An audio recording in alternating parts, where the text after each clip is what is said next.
Paramashivoham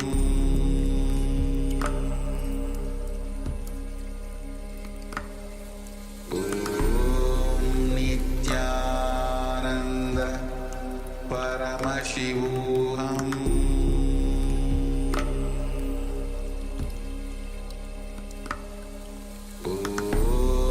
Nityananda. Yes. Slowly relax. Now let's take a moment and just check in the second measurement.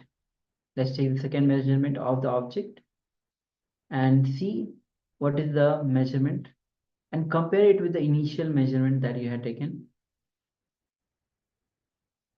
And see if it has increased, you have successfully manifested. And even if it has decreased, then also it's a manifestation. And if there is no change, that also you can share among us. So, but make sure that you are sharing how you went through the power manifestation.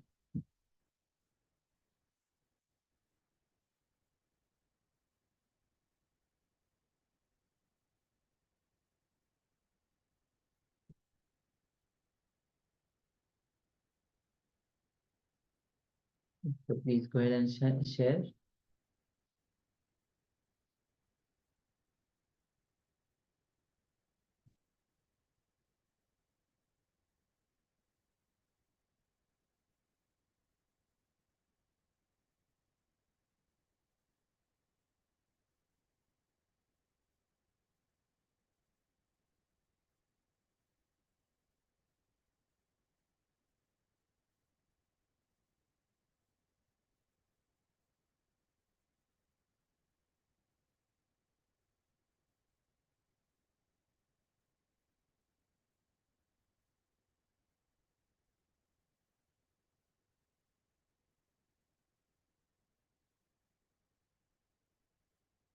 Yes, so requesting everyone, please go ahead and share.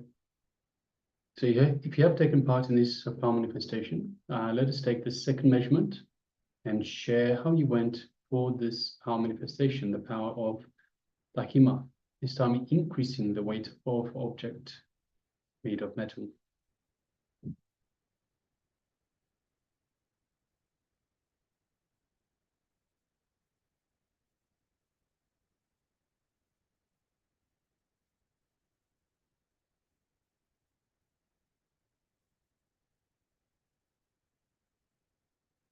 So if you're still sharing, continue to do so. Meanwhile, let us move on to the next segment in our program for today. Another revelation from the Supreme Pontiff of Hinduism on you are the source. So as Swamiji has said, you are the source of everything. As we have seen in the exercises just prior, understand that everything that is happening is because of you. It is because you are inviting it. You are the source of everything. So let us come to the space of listening and let's hear from the Supreme Pontiff of Hinduism on this wonderful topic.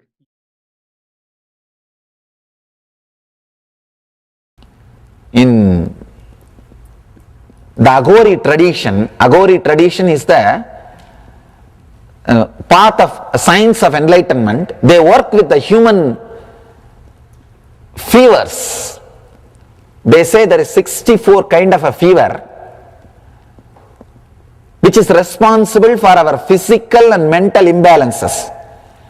All your physical disease and mental disease is just because of these 64 fevers. Your anger will be a kind of a fever radiating around you. If you are carrying so much of negative thoughts like a vengeance, violence, you will be radiating a kind of a fever around you. For every kind of a thought trend, you will radiate a kind of a fever. If you are carrying too much of violence and anger, even the objects which you touch will become poisonous. Understand? I was surprised when I studied that science. When I studied the Agori tradition, then I understood human beings carry so much of vengeance because mind needs dissatisfaction and vengeance and violence as a root. If you are having mind, be very clear, you carry such big load of vengeance. such big load of dissatisfaction, such big load of the negative fever. That is why wherever you put your feet, you radiate poison. Grass dies. In Zen Buddhist tradition, in front of your cottage, if the grass is dead, if you have created a walkway by your walking, you will not receive sannyas. They won't give you sannyas. This is a method of training. In front of your cottage, there will be a big lawn. You are supposed to use the same route, but if the grass dies, you will not be given sannyas. Means, still unconsciously you have not dropped the violence. It's a very subtle but powerful science. Only when I studied, I understood how the mind lives on dissatisfaction. Paramahamsas, enlightened beings, does not leave footprint. Anybody who does not leave footprint, who is not heavy on the planet Earth, is called Paramahamsa.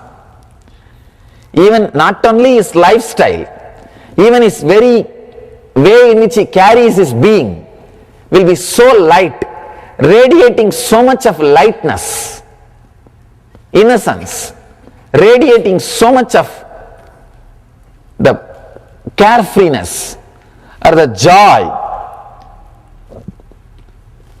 Of course, no other word. That is what, that kind of beings are only called Paramahamsas. In our time shaft, there is no gap. Constantly things are getting written. I think overwritten. Overwritten. Our mind, how much it feels dissatisfaction, that much it does not feel satisfaction.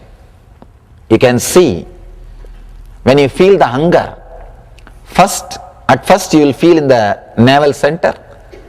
After a few minutes, you will feel all over the body. Then it will become irritation, shouting at everybody, and your whole body will be burning, literally. But you don't feel the same satisfaction after you dump the food. You may be filled but not fulfilled. We may be filling but not feeling fulfilled. Same way, thirst. Before drinking water, we feel so much of thirst. But after that, we just take it for granted. After eating or drinking, the satisfaction which we feel, we do not cherish, we do not experience, we do not live it, we take it for granted. Any joy you can see in your life, you take it for granted. You start asking, what next? There is a beautiful stotra by Shankara. Tatakim, tatakim, tatakim. What next, what next, what next? Your mind is alive only by asking what next, what next, what next. It can't relax here and now. When Shiva says, wherever satisfaction is found, in whatever act, actualize that, be in that moment. If you are finding satisfaction means you are relaxing into that present moment. You are resting into that present moment. You are entering into a space where you don't have boundary, you don't have heaviness, you are not creating footprint. Just be in that space. But our mind is such. Ramana Maharshi says beautifully. There is a beautiful one-liner from Ramana Maharshi. He says in Tamil, I'll give you the translation. Before achieving, even mustard seed will look like a mountain. After achieving, even a mountain will look like a mustard seed for the mind. Before you getting it, even a mustard seed, small thing, will look like a mountain. Without that, your life will not move For example, a cell phone or a shoe which you see when you go for window shopping. When you go for shopping, it's called window shopping, just seeing and walking. Particular kind of a cloth or some shoe or some cell phone. You just look at it. You have a thought, why not have that? You say, no, later on, let me save a little money and buy. You just walk. But the thought is in your mind. Your mind will now give all kinds of justifications why you should have that. If it is a shoe, it will tell, if I have that shoe, early morning 4:30 I can get up and go for a running, I will be more healthy. It will give all kinds of justifications as if you will get that shoe and start running every day morning, as if your whole morning waking up and running is only in that shoes, and without that shoe you can't get up or you can't do any running with your old shoe. No, nothing. Your mind will create all kinds of scene, and with that cell phone you will really start doing lot of business and develop all your relationships. It will give all kinds of ideas. If I have that cell phone, I will be able to call every time. I can keep up with my business, or I can take care of all the relationships. Some idea. Same way with that cloth. I think that cloth will really look nice on me. I'll really feel more confident and courage. And it will give all kinds of ideas. And somehow finally, because your mind says so many times again and again, you may save little money and get that shoe. First few days, you will not even remove that shoe when you go to sleep.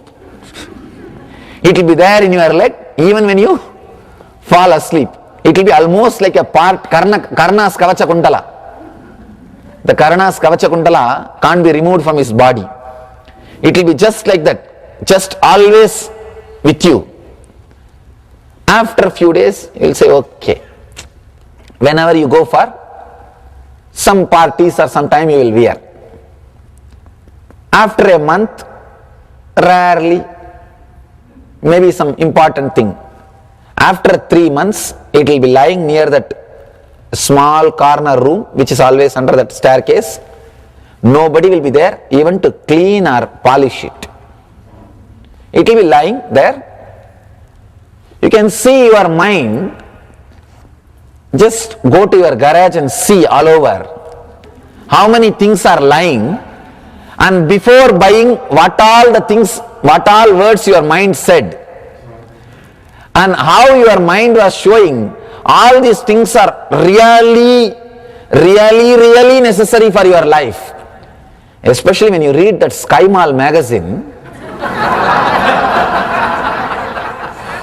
the flight, it gives you such a feeling that without that product you can't take next step in your life.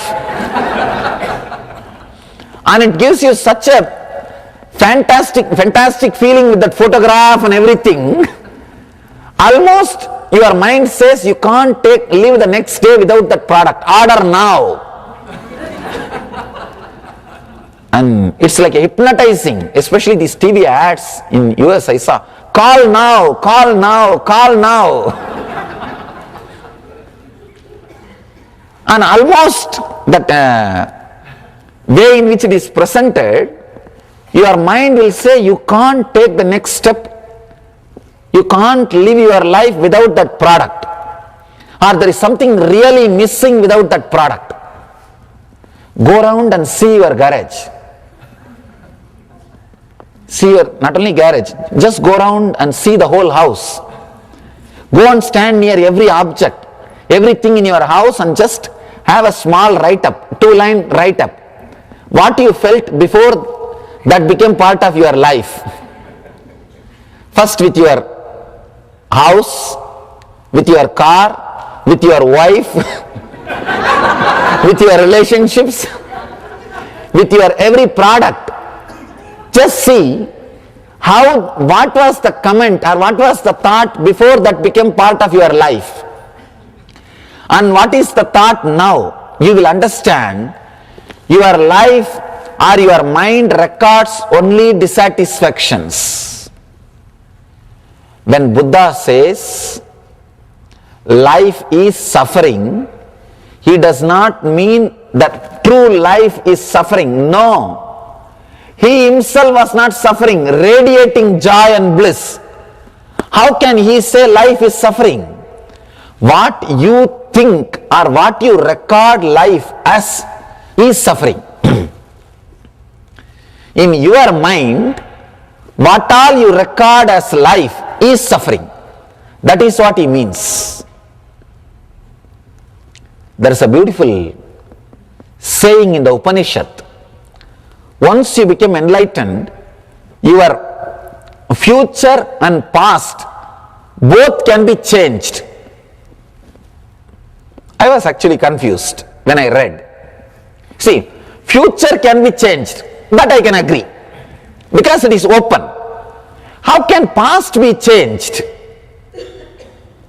Because past has already happened. Only when I myself had experience, I understood the past as you think is not the original past which happened.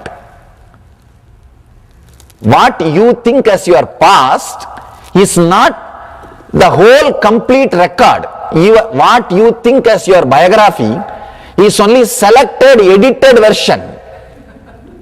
It is not the whole as it happened.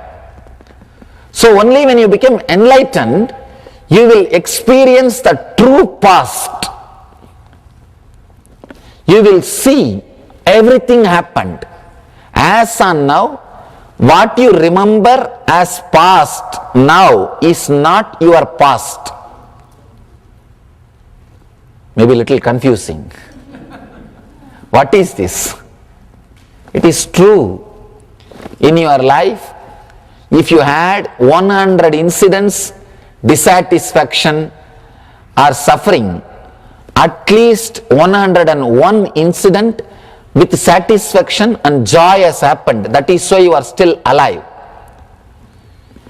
See, the prana flow can happen in you only if more number of joyful incidents are recorded in your unconscious, in your inner space. Still you being alive is the solid proof that your unconscious has not really lost the hope about life. Means at least 1% is more joy is recorded in your inner space. Intellectually, consciously you may not remember, but in the inner space the recording of the joy or satisfaction is 1% more than the dissatisfaction. That is why still you have hope and still you are breathing. Otherwise you would have decided, enough, I breathed, enough, I lived, bas, let's pack up. Now really, still you being alive is the solid proof that 1% more joy is there inside recording. You may not remember it. You may not remember your past as it happened. Only when you become enlightened, you will realize the whole past as it happened. That is what the rishis say. When you become enlightened, your future and past both will change. You will realize your true past. So many wonderful things have happened. Many times again and again you come back to that present moment. Satisfaction, joy or restfulness, but you don't feel comfortable with that state. Every day, at least few times you experience the state of Paramahamsa, state of Shiva consciousness, but you feel uneasy with it. You feel uneasy with it. You don't feel homely with it. You don't feel that is your state. Your natural state has become unnatural for you. That is why you say, no, this is, I think this looks too much. It's okay. Before even you consciously relaxing into it, you jump out of it. Raman Maharshi says beautifully, whenever you want something, some outer object, like want to enjoy a sweet or some joy, your mind is running towards that object. The moment you put that object into your mouth, or that object comes in contact with your senses, immediately the running stops, you come back to the present moment. You falling back to the present moment only radiates joy and satisfaction. Then you start thinking that joy is coming from that object. No. If the joy is coming from that sweet, then after 10 sweets, the joy should be more. But it is not. See the logic. As you believe, if the joy is from that sweet, after 10 sweets, the more number of sweets, joy should be more. But it is not. Why? It is not from that sweet. It is because your mind falls back to yourself. He gives a beautiful example. A dog which got a dry bone is biting the dry bone. Somehow the dry bone started poking into its own gums and blood started flowing. The dog is just enjoying that blood and thinking that blood is coming from that bone. How the dog is mistaking the blood from his own mouth is the blood from the bone and enjoying it. Same way, you also, when you experience the sense pleasures, when you live those sense pleasures, the joy which comes out of your own self, you attribute it to that object. If the dog starts thinking that blood is coming from that bone, it will just bite the bone more strongly. Same way, you catch that sense object more strongly. But suddenly you will see the emptiness. After 10 sweets, no more joy. Because your mind is now accustomed to the sweet.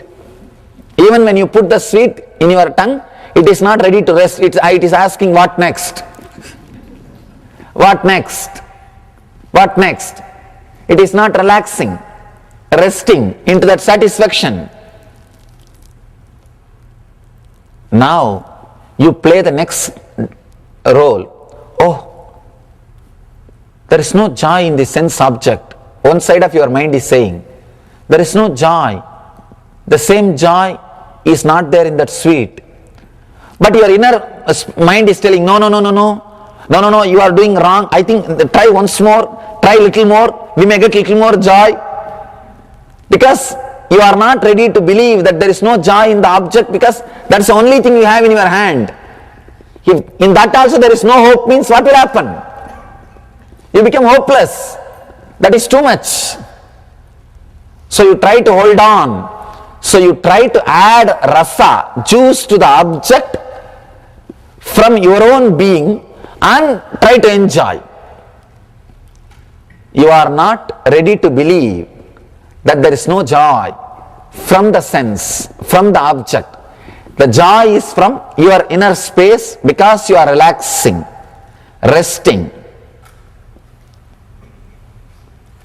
Mahadeva says beautifully, wherever satisfaction is found, in whatever act, actualize this. In Zen, they have something called tea ceremony. It's nothing, just they will prepare tea and drink. But that is given so much of spiritual significance, you will be surprised.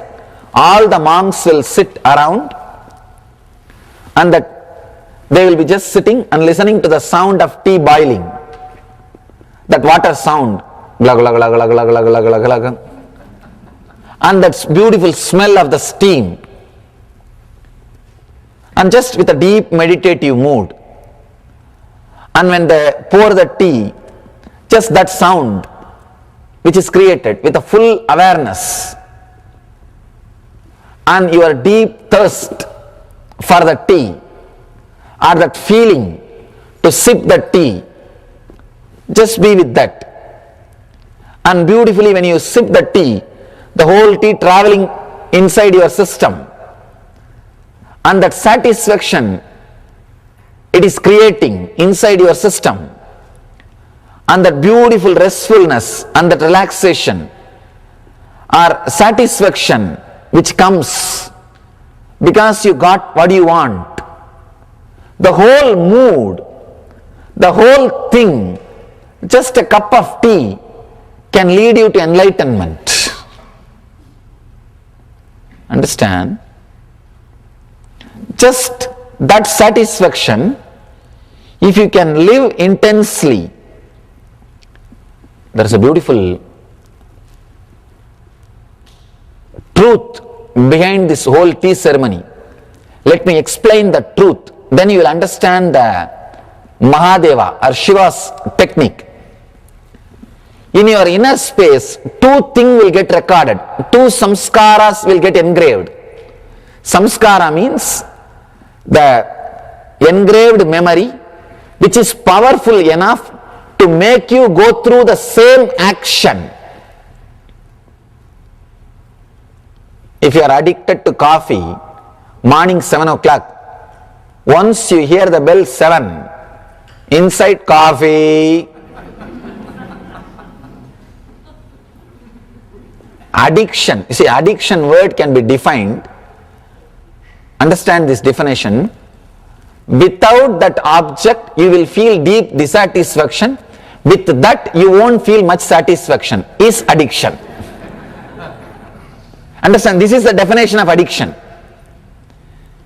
With anything, without that object, you will feel deeply dissatisfied. If you can't smoke, at that point, you can't stand, like you will feel so restless. You will walk here, you will walk there, you will go to bathroom, you will walk here, you will walk there, and you will be shouting at everybody. You will be kicking the shoes, you will be kicking this. You will be doing all sorts of things like Tom and Jerry. But once you smoke, the joy will not be too much. You will take it for granted. Okay, next. That is what is called addiction.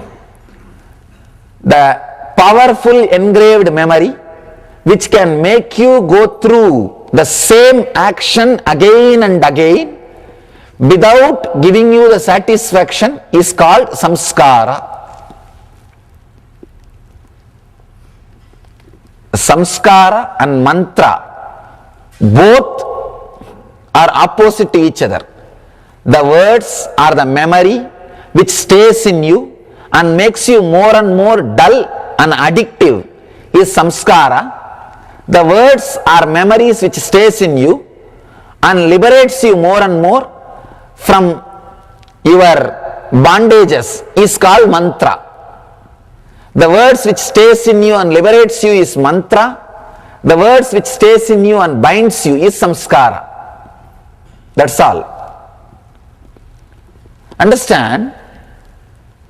When you are caught with these samskaras, when you don't feel the satisfaction of what is happening inside you, you will record more samskara and less experience. Let me repeat once more. Inside your inner space, two things will be recorded. For example, the memory of drinking tea and the joy or intense satisfaction which you felt during drinking tea. These two will be recorded. If that satisfaction, the joy, if it is deeply recorded, you won't need the same act of drinking tea again and again. If this experience or the joy or quality of satisfaction is not deeply recorded in you, you need this act to be done again and again. If there is a quality of experience in you, the quantity of act is not needed. If the quantity of act is needed means the quality of experience is not deeply recorded in you. That is why Mahadeva says, Shiva says in another one technique, anything you do with your conscious full awareness will liberate you. Understand? It means if you smoke intensely, consciously, only once, you will be liberated from smoking. If you smoke consciously, intensely, even once, you will be liberated. You will not be bound. Because anything you do it completely does not create footprint or leave karma or samskara inside your inner space. Karma means unfulfilled action, which is powerful enough to make you go through the same action again and again to make you feel fulfilled. If you do any action, whether it is seeing something, or listening something, or tasting something, or smelling something, or touching something, anything with full conscious awareness even once, without drifting into the past or future during that act. Usually when you are drinking tea, your mind will be doing everything else except enjoying the tea. When you can see in your life, when you put the brush morning to brush your teeth, your mind is already in the office, sitting and calculating and thinking what to do. That is why when you are in the shower, you are talking to your boss. Sometimes even verbally you talk. When you are in the shower, you are talking to somebody. What to do? And when you are sitting in the office, already you are in the evening sea beach or in the temple or thinking about the vacation. When you are in the sea beach, already you are thinking when to go back to the home. When you are in the home, already you are thinking when next day morning you will go to the office. One thing is sure, if you are here, your mind is not here. That's all. That we are very clear. Anything you do, even once, without drifting into the past or the future, will liberate you. Any karma. Because you are embodiment of fulfillment. You are Purna. There is a beautiful Upanishad sloka. Purnamata Purnamidam Purnat Purnamudachyate Purnasya Purnamadaya Purnamevavasishyate. From the whole comes the whole, and if the whole is added to the whole or removed from the whole remains as whole. Maths cannot help. Logic cannot help you to understand this. And now, recently, the Western mathematicians are agreeing 2 plus 2 is not 4. No, really, it is 4 plus something. Whenever you add two things, it is not just a logical equal thing which we were believing always. No. 2 plus 2 is not just 4, because the adding action, that brings some result. See, 2 plus 2 is not just 4. Adding is an action. What about that result? Once you add 2 plus, you see, when the 2 is separate, 2, and there is another one 2, separate 2, these 2, when they are added, it is not just 4 plus the quality of adding. Now this 4 is ready to get added to anything else. Now the 4 has got a quality or the idea or the mental setup of getting added to anything. That is why 2 plus 2 is not just 4, it is something more. Because the 4 has now learnt how to expand itself. This just 2 do not know how to expand itself. This next 2 also do not know how to expand itself. When these 2 are joined together and became 4, now they have an intellectual property, how to expand them. They are something more than 4. Now they know the technique of how to adding more and more into them and how to assimilating or how to expand. Understand? That is why the regular logic is not a complete logic. The system of the Purnamata, if you understand this one Upanishad mantra, the whole comes out of whole and goes back to whole. If you take the whole out of the whole remains as a whole.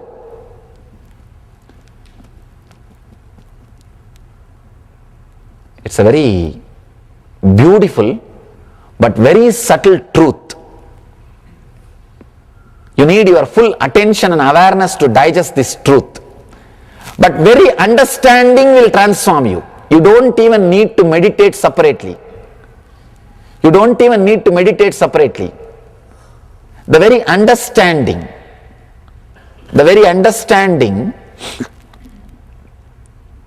can transform you.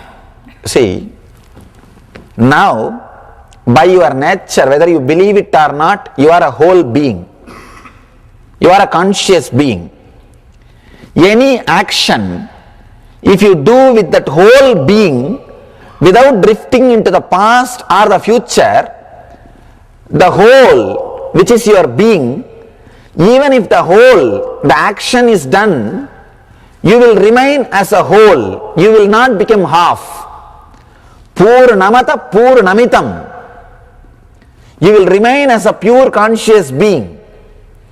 But when you do some action, if you drift away in the past or the future, you will become part. You will not remain as a whole.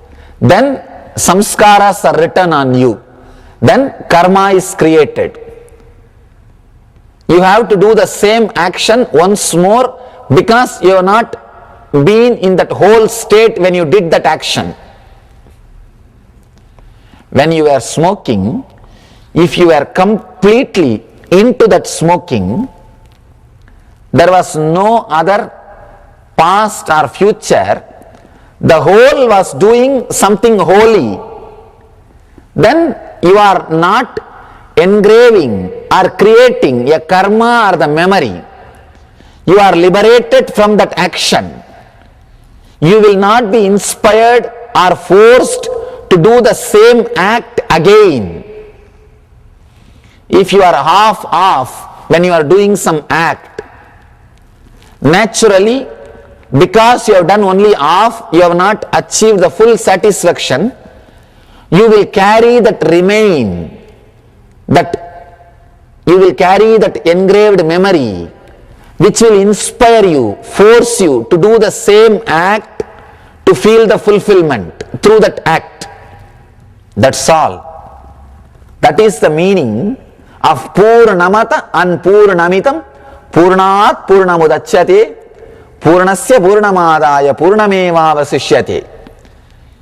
If you remain as whole, if all your actions are whole, with a whole integrated being, you will remain as whole. Anybody who remains as whole, whatever he does is holy. Understand? Paramahamsas are not classified or understood by their action. They are understood by their being. Paramahamsas are recognized by their being, not by their doing. That is why when Shankara is defining Paramahamsas, when he writes his Viveka Chudamani, he defines Paramahamsa. They are like Pichasa, Balaka and Bagula. See, they are like a ghost, mad and kids. all these things put together and something more. Means what? You can't define them. You can't define them. And in Paramahamsa Upanishad they say, no scale or rule or restriction binds them. They are completely liberated. They just live. They just live. They breathe the beautiful air of freedom, liberation, Swadantratva. Free is not the right word for Swadantra. Especially in this country, free word is too, it has got too much meaning, different meaning. Only one thing, whatever they do it whole, that's all. Because they are whole, no samskara or karma gets engraved in them. They are not bound by anything. They are just full, complete. Their inner space is full, overflowing with joy. Understand? Anything you do half, karma is created, because that memory will make you go through the same act again and again till you feel completed. Whether it is a seeing or listening or smelling or tasting or touching, if you are whole, you are liberated. That is what Shiva says here. Wherever satisfaction is found, in whatever act, it may be when you see some of your friend, or when you see some scene, or when you hear some music, or when you smell some smells, or when you taste some food, or when you have some pleasure by touch, anything it may be, or when you are sitting and thinking or remembering something, anything may be, the moment you feel something is giving you satisfaction, just sit with that, go into that feeling of satisfaction. As I was telling you, two things will be recorded in you. The memory of the object, the memory of that satisfaction, that experience. If you are drinking tea, the memory of the tea and joy which you experienced during drinking tea. If you fill your whole being with the joy or satisfaction, there is no space for the memory of the tea to get inscribed. So the quality of your enjoyment or quality of your experiencing, the quality to experience will become sharp in you. So any small object can bring the same ecstasy in you. For Paramahamsas, you don't need big things to make them joyful. Just a small flower is okay. They are so joyful. Nothing is required to make them joyful.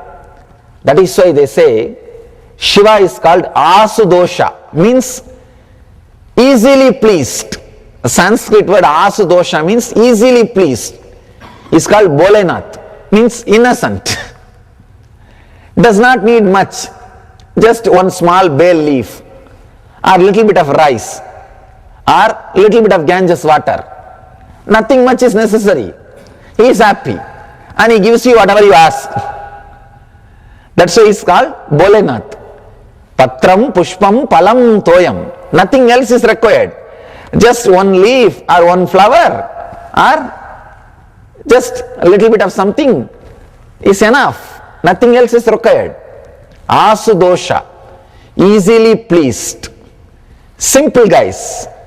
He doesn't need too many things to get pleased. He's a very simple person. You can see Shiva. All useless things which is not used by society at all is around him. Rudraksha, which has no value. There is no economical value. Which is just lying all over. Is that all? Is abharanas, ornaments, and all the snakes which nobody wants.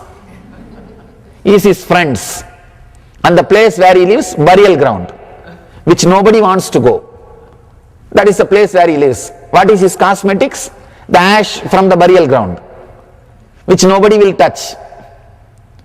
And who are his friends and companions? Bhutas. And the bhutas, which nobody wants to even relate with. So he is happy with all those things. He does not need, he says, anything you think as useful, please you have it. Whatever the society thinks as useless, whatever is discarded, thrown away, he says, yes, I'll take care, that I'll enjoy. He's like a waste management guy. He doesn't bother about all useful things, that let people enjoy. I don't need. All those discarded, useless things, he is very happy with it. He doesn't need too many things to please him. Asudosha. Simple things are enough.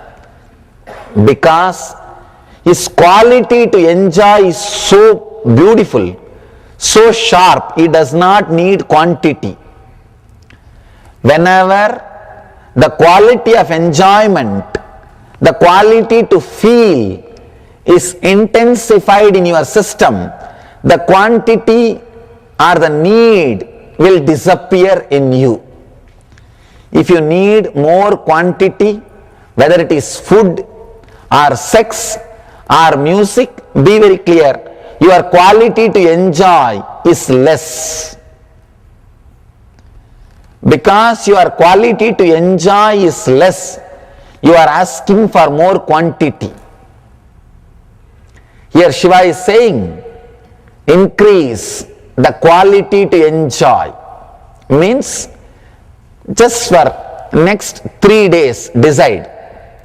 Just next 3 days, nothing else. 3 days, decide, I will not accumulate more stuff into my hell.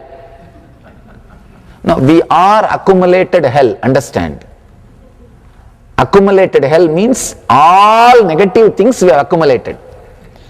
Even if we don't have enough, we borrow from our spouse. And they are ready to supply, they have a lot. And they are waiting to supply.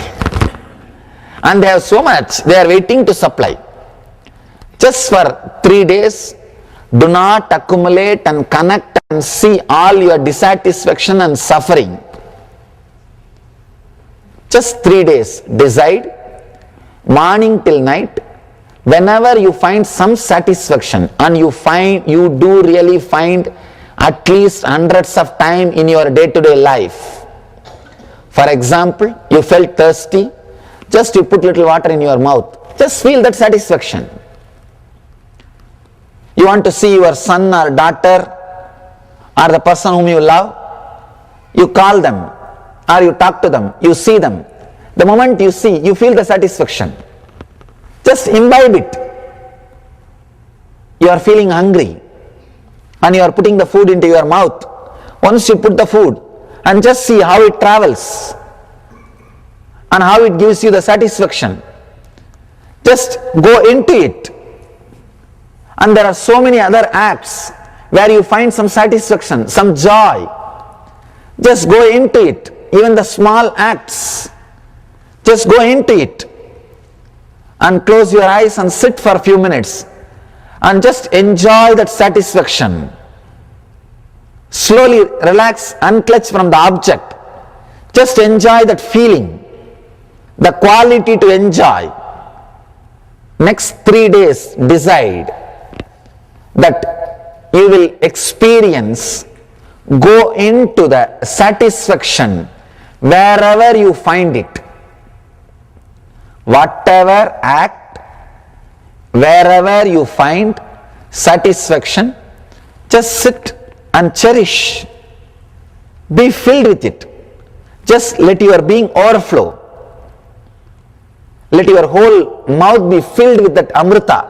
Whenever you feel joy and satisfaction, your mouth will be filled with that saliva. It's called amrit. But you always experience only the poison, means the saliva which comes for asking something. The saliva which comes in your mouth asking something is poison, which comes in your mouth by feeling fulfilled is amrita. Anytime the saliva is filling your mouth by some joy or experiencing something overflowing, it's called amrita. Just enjoy that amrit, that joy, that satisfaction, and live it.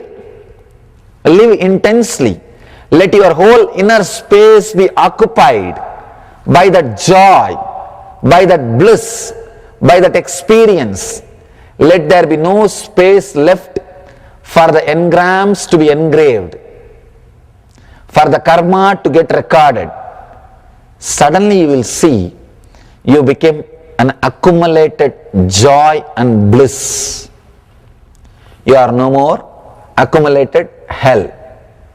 And this joy will stay with you by and by without even the object touching your sense. Need for the quantity will disappear. If you are qualitatively happy without quantity adding to your sense, you are in eternal bliss. That's all. You are liberated. You are in Nityananda. That's all. Just remember for these 3 days and try. It will just click. I always tell people, this bracelet, this mala and all, to remind you all these things only. When you take that bracelet, remember for next 3 days, whenever I see this bracelet, I'll remember to be in Nityananda.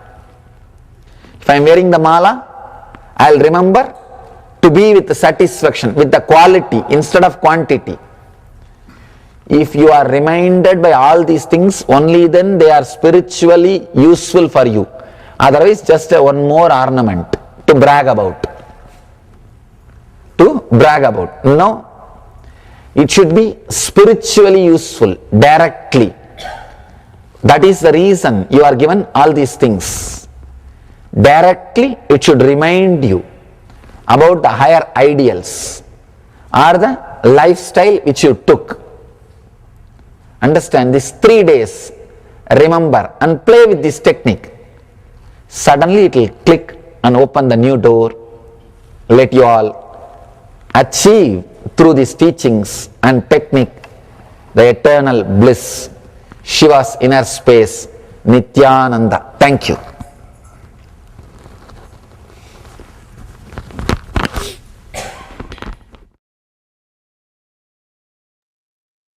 Yes. So Swami says, let you achieve the eternal space of Nityananda. Nityananda itself means eternal bliss. Nitya means eternal and Ananda means bliss. Also, we had sharing from Yang Chaoya. So Yang Chaoya has successfully manifested. It started from 1217 of, I suppose, and then it keep on increasing. Initially there was no change, but then it keep on increasing, and I have shared the photo of the weights as well. So yes, congratulations, Aya. You have successfully manifested. And those who are looking at it right now, this is for all those people who feel that when we are not able to manifest, have that will persistence with you. When you have that will persistence, Swami says, you'll be able to manifest the power. All right. Thank you, Aya, for sharing. With this, now we'll be entering into the internalization exercise, as Swamiji has beautifully shared, like so many techniques. So Swamiji says that for next 3 days, decide morning till night, whatever act, wherever you find satisfaction, just cherish, just sit and cherish. For example, you feel thirsty, you had water, just feel the satisfaction. Or the moment you see people you love, just imbibe the satisfaction. Just go into it. So many other acts, go into it. Close your eyes and just enjoy the satisfaction. Unclutch from the object. Decide you'll experience into the satisfaction where you will find it. Be filled with it. So let's try now. Let's pick up. Let's pick any 5 acts that bring you satisfaction and just imbibe and cherish the satisfaction. So requesting everyone, let us think about 5 different acts that bring you satisfaction and imbibe these acts. Imbibe and cherish the satisfaction that it brings. So for example, it could be receiving darshan of Swamiji, the Supreme Pontiff of Hinduism. It could be reading a powerful cognition, or perhaps having a cup of coffee, cup of tea. Whatever that act might be, pick any 5 acts that bring you satisfaction and imbibe, cherish that satisfaction. So bring back that satisfaction and imbibe in it, cherish it. That is, enter into this activity now.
Yes, you can relax now from this internalization exercise. Next, we'll be moving into another revelation by the Supreme Pontiff of Hinduism on true renunciation is the right relationship with wealth. So you might be thinking how true renunciation can be the right relationship with wealth.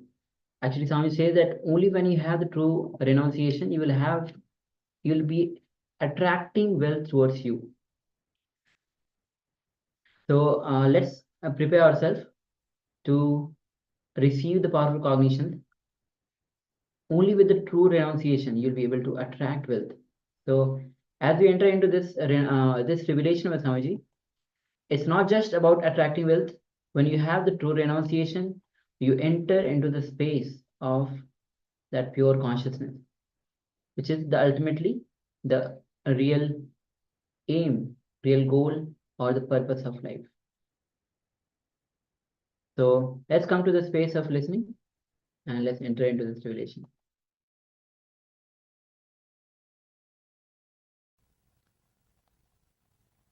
In front of your consciousness, the mind brings wrong ideas. Means it's called wrong knowledge. But in front of your consciousness, whether it is right or wrong, anything is experienced is imagination. Except consciousness, anything experienced is imagination. Please understand. In front of your consciousness, if your mind brings wrong ideas, misconceptions, it is called wrong knowledge. Means for a wrong knowledge to happen, your consciousness needs to be present and mind needs to do something. But for imagination to happen, vigalpa to happen, nothing needs to be done. Anything experienced by you other than your pure consciousness is vigalpa. That is why we call samadhi state as nirvigalpa. Please understand. He is taking us to a very subtle plane. Sometimes you may not have wrong knowledge, but you will have imaginations. You may not have wrong knowledge, but you will have imaginations. A small story. One guy walked into the bar, sat next to a man who was sitting with a dog at his feet. This guy asked, "Does your dog bite?" That guy said, "No." This guy bent and patted the dog, and the pet bit him. Just bitten him. This guy shouted, "You said your dog doesn't bite? Just bitten me."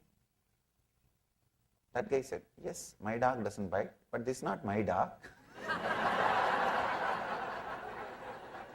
You may not have wrong knowledge, but you have your own imagination.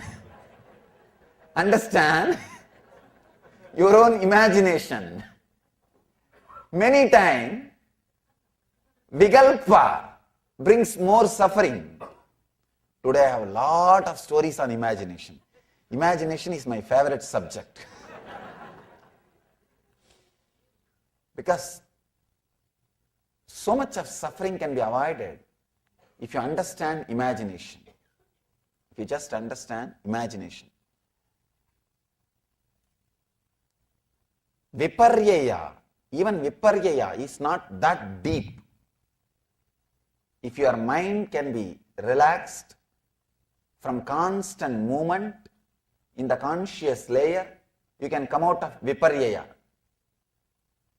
But vigalpa, even your sleep is vigalpa. Please understand, viparyaya can happen only in your waking state or dream state. But vigalpa can happen even in the deep sleep state. Even if deep sleep is a vigalpa. Viparyaya can touch only your conscious mind and subconscious mind. Means wrong knowledge can touch you, can disturb you only in the waking state and dream state. But Vikalpa, imagination, can disturb you even in the dream, even in the deep sleep state. Sorry, not in the dream, even in the deep sleep state. It can disturb in all three states. You may think, how can Vikalpa, imagination, disturb me in the deep sleep state? Sometime when you are out of deep sleep state, you will say, it was suffocating, as if somebody was pressing me. It is not a dream. If it is dream, you can remember and tell. It will not be like a dream. It will be like a deep suffocation. That's what we call Vikalpa.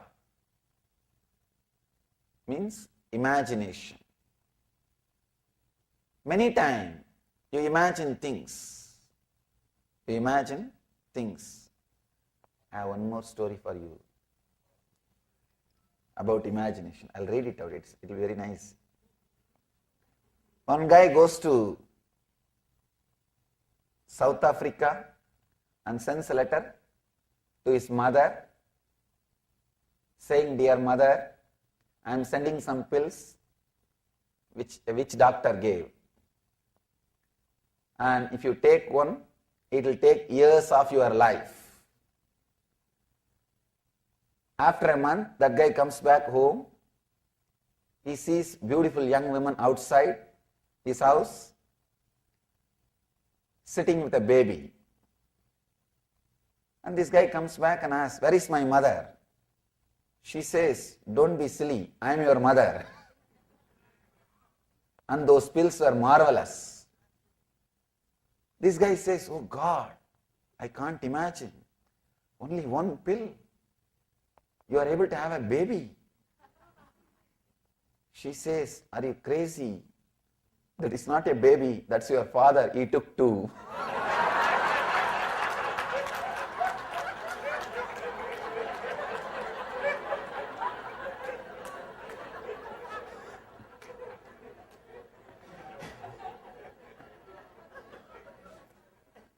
If you take Viparyaya and Vikalpa both, imagination. Many times we imagine too many things.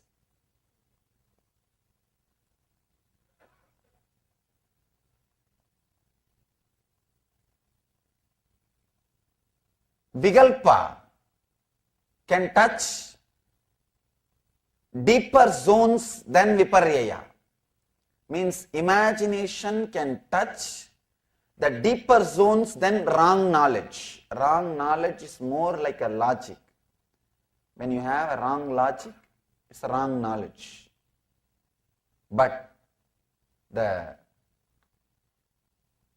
Vikalpa, imagination, is deeper than wrong knowledge. Patanjali says, imagination as opposed to reality is the result of mere words that is known as Vikalpa or fantasy. Vastu sunyo Vikalpaha.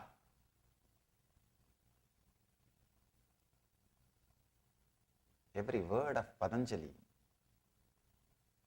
brings me so much of joy. I can say every word, so much of clarity, so much of depth. He is saying opposed to reality, anything opposed to reality, which is created merely by words.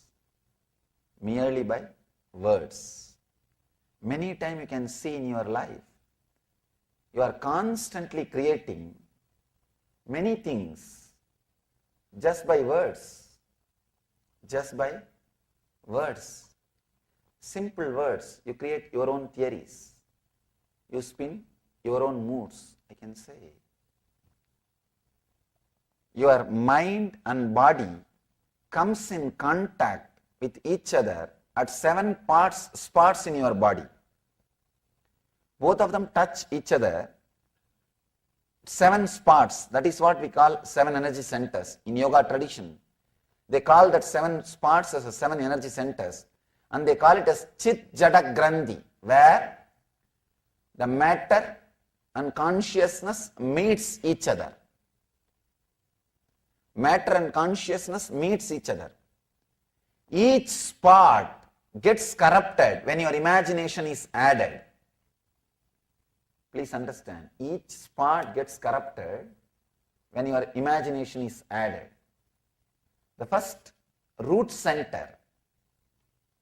If your imagination is added, it just shows the things which is not there. It just shows the things which is not there. It just shows things in the expanded size. That is why constantly you feel the other person is cheating you, other person not giving you your proper share, other person is depriving you. In any relationship, you always feel the other is not fulfilling you. Please understand, it is your fantasy.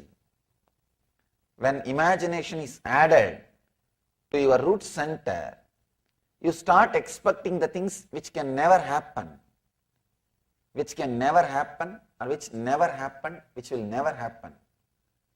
You start imagining things, you start projecting things, you start creating things, and when you see it is not happening through the other person, you start blaming the other person.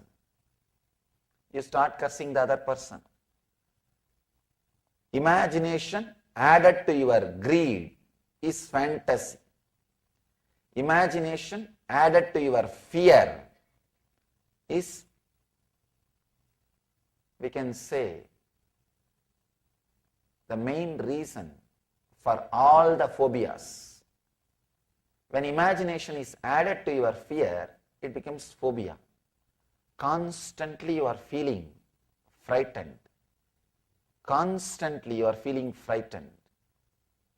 I have heard one more story. You have one more story. A man walks out of a bar and sees a bum panhandling on the corner. The bum says, "Mister, do you have $1 you could spare me?"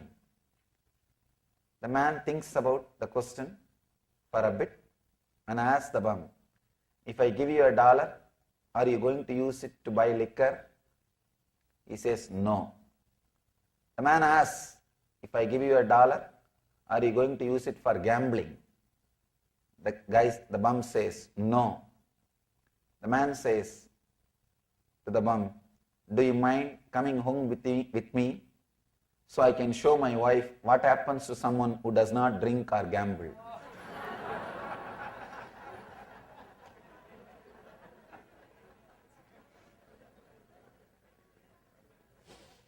He has his own fear with the wife. Now he wants the proof. Please understand, if the fantasy is added to your greed, he has expectation from her. If the fantasy is added to fear, he is completely frightened by her. But she is the same person. The other person is same. If your imagination is added to your greed, you see her as much beyond what she is through fantasy. If your imagination is added to fear, the same way you see her much beyond what she is through fear. Whether it's imagination or fear, you see what is not. You see what is not. You start seeing things.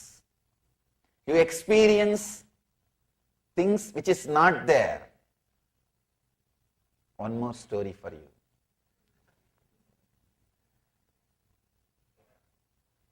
Every day this guy comes back home after fully drunk. Wife wanted to frighten this guy, so she decides to give him a shock Every day this guy walks through a cemetery, late night.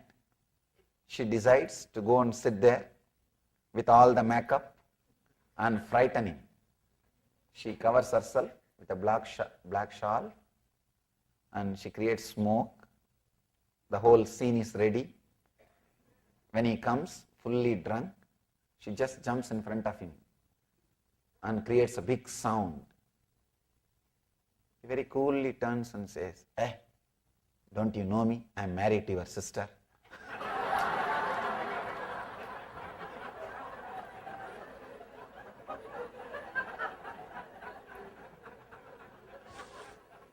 When your imagination is added to fear, again you see what is not there.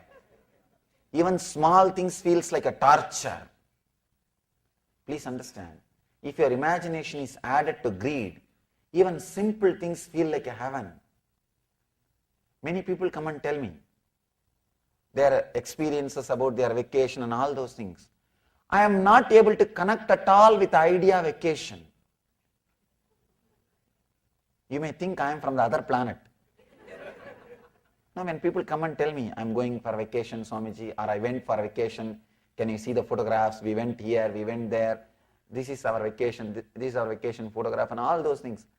I can't imagine. They have all those vacation photographs on the refrigerator. Wherever I go in the houses, the refrigerator and the cupboards, they forget even that smile was post smile. Whenever they see that photographs, they think, oh, those days when we went for vacation, it was such a joy, so much of ecstasy. I can't connect with the idea of vacation at all. What is vacation? You are going to carry the same mind, same wife, same thing.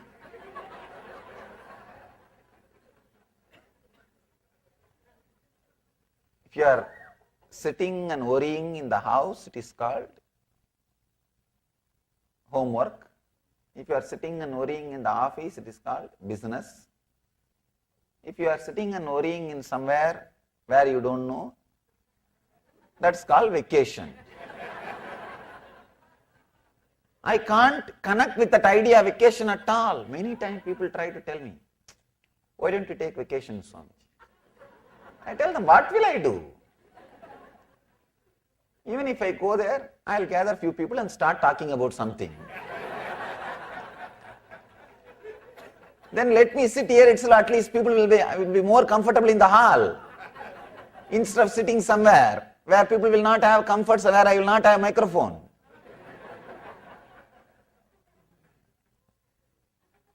When your imagination is added to greed, things are looking more greener. Things are looking more joyful. Even small action, even one simple rose, you say, oh, she loves me.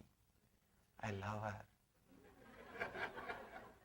Still I am not able to understand at all these words, all these giving one card, giving one rose. I don't know how the love is conveyed through that, or love is felt through that. I can't relate with that idea. People say, no, you are too insensitive, Swami. But what to do?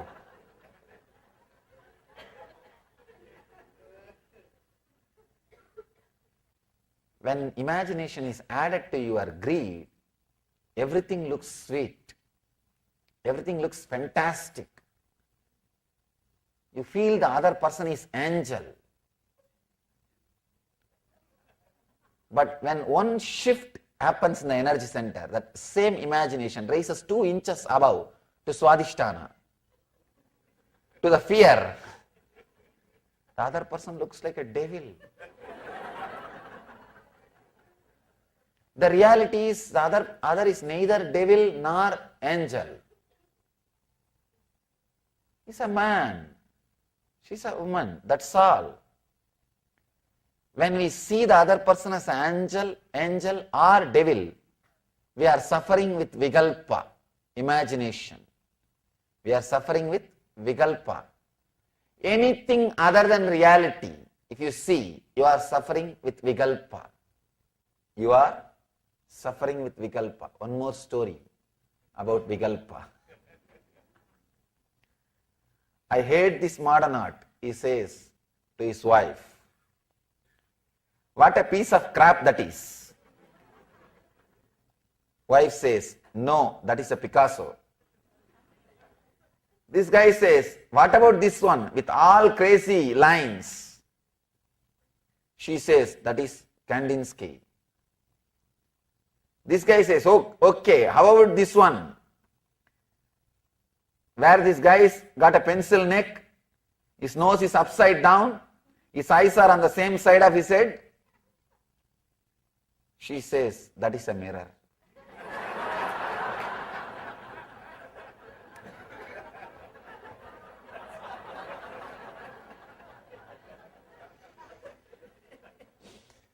He was continuously criticizing everything. He doesn't know it is a mirror. Please understand, the big problem is when you are caught in the greed or fear, not only you will suffer with the other person, you will suffer with you also. When this guy was criticizing all the modern arts one by one, he did not even have awareness to see it is a mirror. He was criticizing. Same way, when you are caught with greed, if you are fantasizing about everything, you will not have awareness to see your own reality. You will fantasize about you also and suffer. Fantasizing about you and suffering is the worst suffering. You will never face the reality. Please understand. If you are fantasizing about somebody and suffering, that person will teach you the lesson. You will understand. You will wake up. You have to wake up. You have to wake up. You can't continue to dream. You can't continue to fantasize, because fulfilling your fantasy is a big headache, responsibility for the other person. Nobody will be able to do that job. They will take vacation. You will realize your fantasy is your fantasy. But if your fantasy is about you and torture yourself, you will never be able to come out of it. That is what almost all the people who misunderstood yoga starts doing. Please understand, I have seen many yogis, not yogis, who think they are yogis. Who think they are yogis. They go on and on and on, torture themselves. They torture themselves so much, they can't tolerate. Please understand, they can neither stop torturing, nor they can tolerate their own torture. I have seen people fighting with themselves, especially with wrong ideas. Many wrong ideas, they misinterpret yoga and they become masochists. They start torturing themselves. I have seen, especially during my wandering, I have seen people torturing themselves and feeling that they are big yogis. I have seen one guy standing on one leg for 12 years. No, really. I went to him just to pay respect to his tapas. I saluted him and I asked him, why are you standing? Do you have any purpose for this? That fellow is such a fool. He doesn't even have the idea of enlightenment or anything. He is not able to answer. Then I just kept quiet. When all the crowd left, I asked him, can you tell me at least now the reason? He said, Baba, the initial when I started standing, it was like an exercise. When I saw so many people are giving me attention, and I started enjoying the attention, finally it became my lifestyle. Please understand, he's torturing himself. Practically one leg is dead. It is no more part of his body. He's dead. He's crippled. But this guy goes on thinking he is doing some great thing. Many times the greed, the fantasy is turned towards us And you will never be able to come out of that torture which is created if the fantasy is turned towards you. I can say that's the worst thing. Many times these yogis cannot enjoy themselves. Not real yogis who think they are yogis. The masochist people. They become sadist also. They start torturing others. Actually, one incident happened the other day. From January till March, all of us, I think big group of our devotees and brahmacharis and brahmacharinis, all of us were walking, doing padayatra. During the yatra, we were crossing one city. There was a temple. Some of my brahmacharinis, young girls, took brahmachari diksha. Those girls were just laughing and walking, doing the yatra. There were few guys who think themselves as yogis. There's outside every temple in South India, you will see one bunch of beggars sitting in the yogi dress. And they talk all great Vedanta. They will be torturing themselves and torturing others. One bunch of fools were sitting like that. And my brahmacharinis were walking with the kavi. And they were joyful, happy, because they are living real yoga. And these guys saw them. They are so happy. First thing, these young kids are so happy. They can't tolerate. The second thing, they can't tolerate sannyasis can be so happy. That's another one big problem. So one guy started telling, see these Nityananda Swamis and Swaminis, wherever you go, they are there, laughing, joking. The other guy said, better, because they know the route we are walking, the other guy said, better let us go away to Salem. There we will not see these guys. We don't have to see these guys. The other fellow commented, no, he is popular there also. There also you will see people with his sannyasis, his devotees. The other guy said, no, let's go away to some other state. Only then we don't have to see these guys. Again, this fellow commented, no, in other states are also. He is very popular. You will see his devotees there also. Suddenly my brahmacharinis, they were keeping quiet. Now they said, it is too much. They turned and said, go to hell, you will not see our Swami's devotees there. That is the right place you need to be. Many times, these so-called yogis, they torture themselves. Please understand, the vikalpa needs to be understood in a very deep sense. Imagination not only related to others, imagination related to you also will bring torture to you. You will be torturing yourself. When you torture yourself, naturally you will give that to others.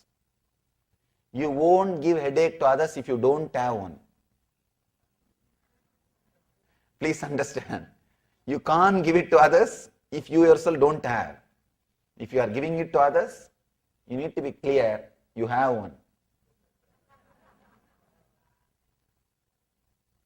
Many times, the so-called yogis start torturing themselves. If you have fantasy towards others, at least they will teach you that it is a fantasy, come down. But if you have fantasy about yourself, there will be nobody to teach you. You will continue to torture yourself. You will continue to suffer. You will continue to suffer with that vikalpa. And the next level is much worse. If you have fear about others, at least at some place where the other person is not there, you will be free. You will not have that fear. If you start creating fear about yourself, you can never escape from that. You can never escape from that. I have seen many people, they start creating fear about themselves. they start creating fear about themselves. They can never be free. They can never relax. They can never be at ease with themselves.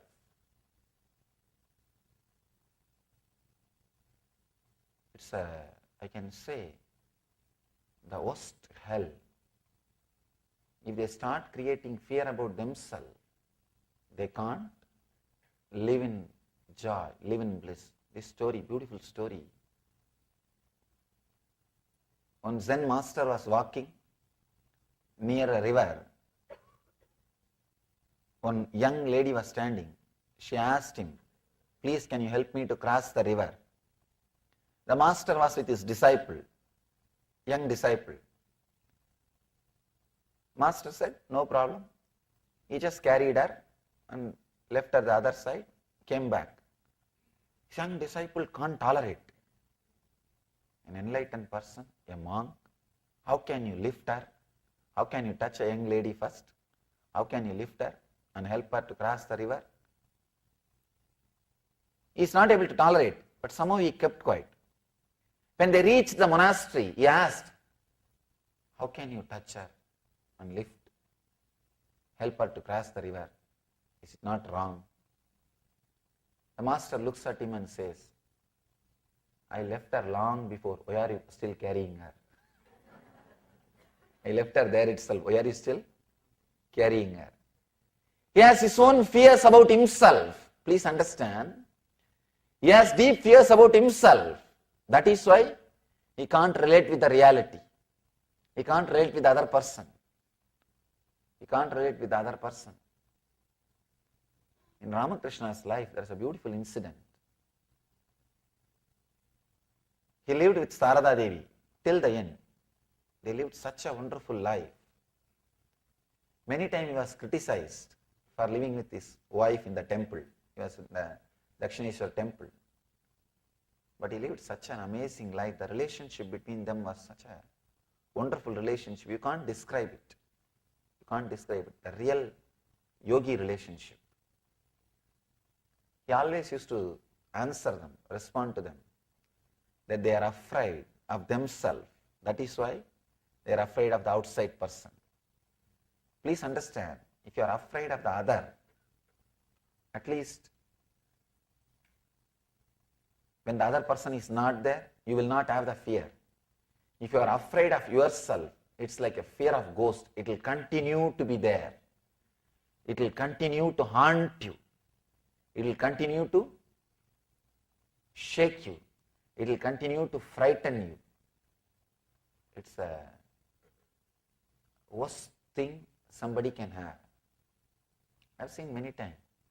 The so-called yogis criticize me. What is this? You are sitting in such a big throne and so many disciples are serving you. I tell them, I don't have fear, I will get attached to it. You have fear. That is why you are afraid of it. I have seen many people. They are afraid of handling wealth. Please understand, renouncing because of fear is not renunciation. Many times, people don't want responsibilities, not because that they don't want the freedom which responsibility gives, just because they don't know how to handle the responsibility, the fear of responsibility. The fear of life, they start acting, I renounced everything. I have seen in Himalayas, the so-called yogis, they leave their house, everything, and come and settle down in a small temple. They will settle down in Himalayas. They will sit outside the temple for their food, taking bhiksha, for begging. They will become attached to that spot. Nobody else can sit in their spot. They will fight for that spot. They left their property. They left their house. They left everything and came here. Now they will be fighting for the 2 feet by 2 feet place. Means what? They did not renounce because they don't want. They renounced because of the fear of responsibility. Many times you start renouncing because of fear of responsibility. No. When you are sitting in this, one side you may have the fear. Two kinds of fear. One, you need to maintain this. Second, you may get attached to this and start suffering. If you are renouncing because of these two fears, no, that is no way going to help. I have seen many people renouncing for various reasons, but it is not renunciation. It is doing the same thing through the other way. I have seen people, they renounce all their gold, wealth, everything and come away to Himalayas with one kamandalu, water pot. But they will get so attached to that pot, they will wash that pot whole day and keep it shining. I know one Baba is called Kamandalu Baba. All he does is 6 hours per day he will wash that kamandalu. First he will wash with sand, then he will wash with tamarind, then he will wash with the powder, then he will apply ash on that. And he's like, that kamandalu, that water pot became his brand. Many times people do that. It's not renunciation, doing it in the other way. I have one more story for you about that. This guy goes into a bar and orders 3 separate short glasses of Irish whiskey. He drinks all 3. He does this day after day after day after day. The bartender finally says, you know, I can put all 3 of those shots into one glass for you. The guy says, no, I prefer it in this way. See, I have 2 brothers. They are abroad. I love them. This glass right here feels that I am drinking for each one of them. I feel all 3 of us are together here and drinking. And the guy continues to come in day after day after day, does the same thing. The bartender also continues to set up 3 glasses.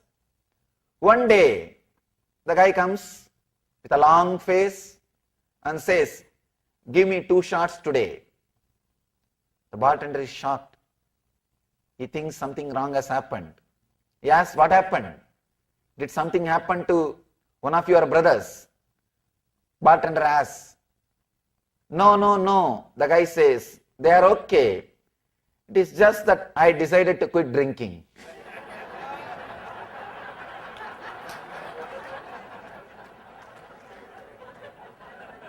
Understand? All our renunciation is more or less like this. You decide to quit drinking, but you go on drinking. We renounce maybe the fear of maintaining or fear of attachment. If you renounce because of fear of maintaining or fear of attachment, please be very clear, you will be surely enjoying in some other way. That's what Krishna calls beautifully mithyacharaha, hypocrite, who is renouncing physically but enjoying in some other form. I can say one of the worst curse happened to India is this mithyachara. This mithyachara. In course of time, people have started renouncing because of their fear of attachment, fear that they may get attached, or that fear they have to maintain. Out of that, when they started renouncing, they never achieved yoga. And people have started thinking, this renunciated, these guys have become yogis. No. Understand? Renunciation which happens because of vikalpa is not yoga.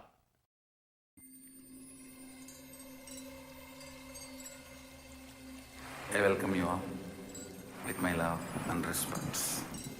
Let you all open all your 3 eyes.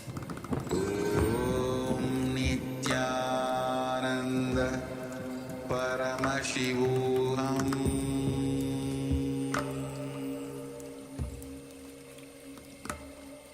Om Nityananda Paramashivoham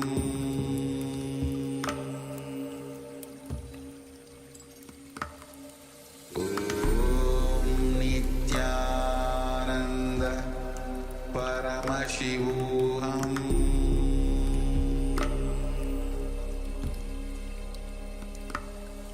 Om Nityananda Paramashivoham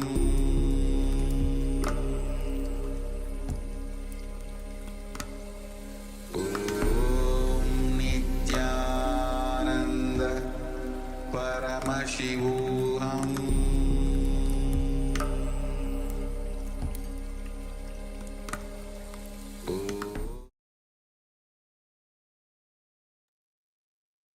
Yes. So true renunciation is the right relationship with wealth. So just remember this idea. Try to let this idea sink inside you for 11 days, constantly remembering. Whenever you are consciously imagining, remember, imagination will lead to suffering.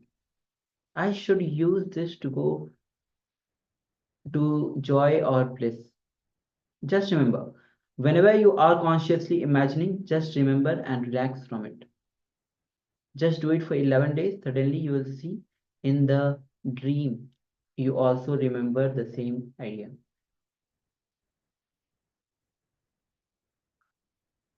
So let us have a look at the right relationship with money. So if you're constantly strongly remembering some idea, so let's have a look, let's get into an activity. So the first step, if you're constantly strongly remembering some idea in the waking state continuously, then in the dream, also you will remember that same idea very strongly. So for example, you decide whenever you have a fear that a ghost is chasing you, I will remember my God or my Guru. So how many of you actually experienced this? Is requesting everyone to please come on camera. So we have Ma Zhangzi Ho, Ma Agoras Parupini, Ma Letang, Ma Yang Huilan, Ma Trinetrikananda, Ma Chunyu, requesting please come on camera. We also welcome Ma Anandeshwari Nityananda.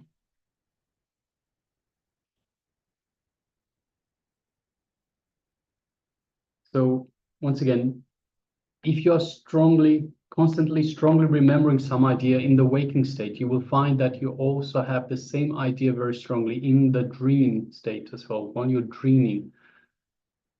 So you decide, for example, whenever you have a fear that a ghost is chasing you, you can say, I will remember my God or my Guru.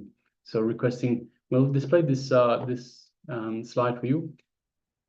Write down 10 such instances, 10 such experiences. The 10 such experiences and ideas of when you have a strong idea, strong remembering in the waking state while you're awake, walking around, and you remember that same idea in the dream state. Please, let's go ahead and pen this down.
Now analyze how your imagination is creating suffering. For example, you start suffering comparing you with yourself. You say, yesterday I walked half an hour. Today I don't know what happened. See, many times you think, I have treated myself like that. I should have spoken these kind of words. I should have expressed myself like this. I should I should have presented myself like this, but I did not do what to do. You start depending. So let's take a few minutes and pen down 10 such experiences. Analyze how your imagination is creating suffering in you. So let's continue.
Yes.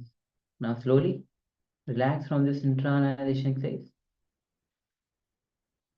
Understanding that imagination, how many times imagination has created suffering in you.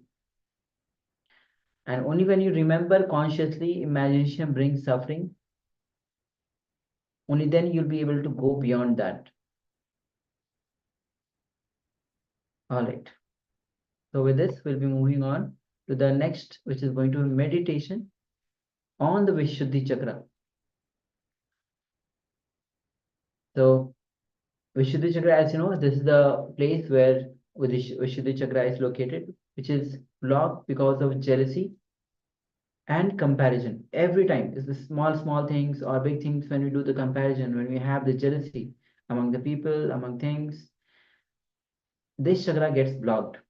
So, and none of the people, most of the people, 99% of the people actually suffers from this blockage of the Vishuddhi Chakra. So this is for you. This meditation is for you. So let's enter into this meditation. Be intense as you're going through this meditation. So let's begin. Now let us enter into the Vishuddhi Chakra. Vishuddhi means which is beyond Shuddhi. Shuddhi means purification. Ashuddhi means impure. Shuddha means which is pure. Ashuddha means which is impure.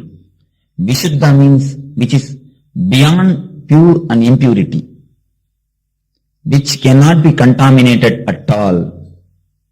The Vishuddhi Chakra actually cannot be contaminated.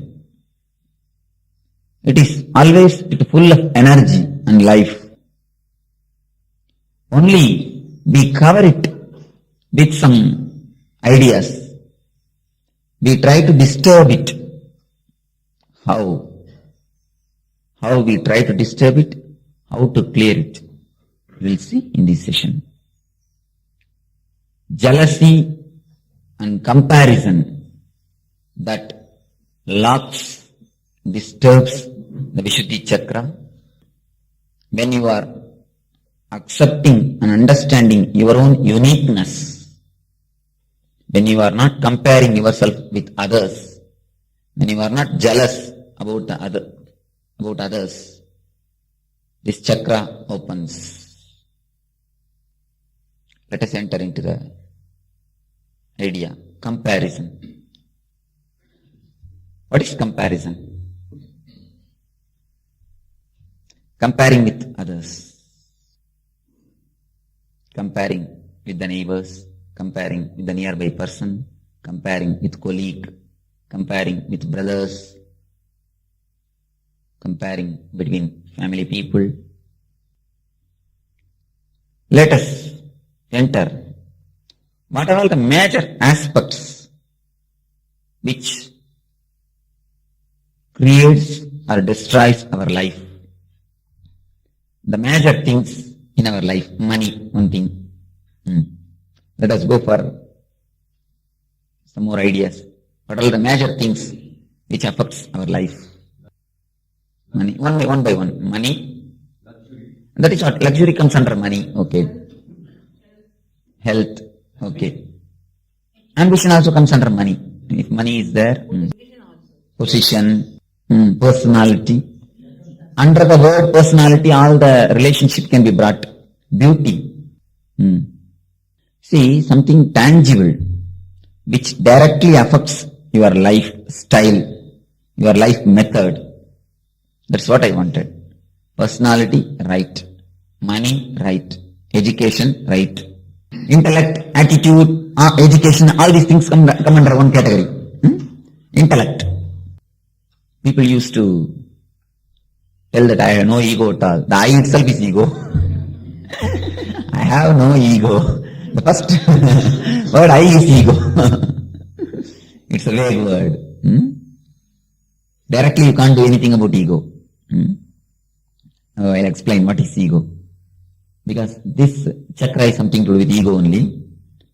Let us A direct word ego, people we feel get frightened. If I say that you have to kill the ego or drop the ego, immediately they drop me instead of dropping the ego. So, I don't touch the word ego. I go in a diplomatic way to touch the ego. Because dropping the ego is almost like an operation. It should be done in a diplomatic way. One thing, money. Next, name and fame. Power, name and fame. Everything comes under this title.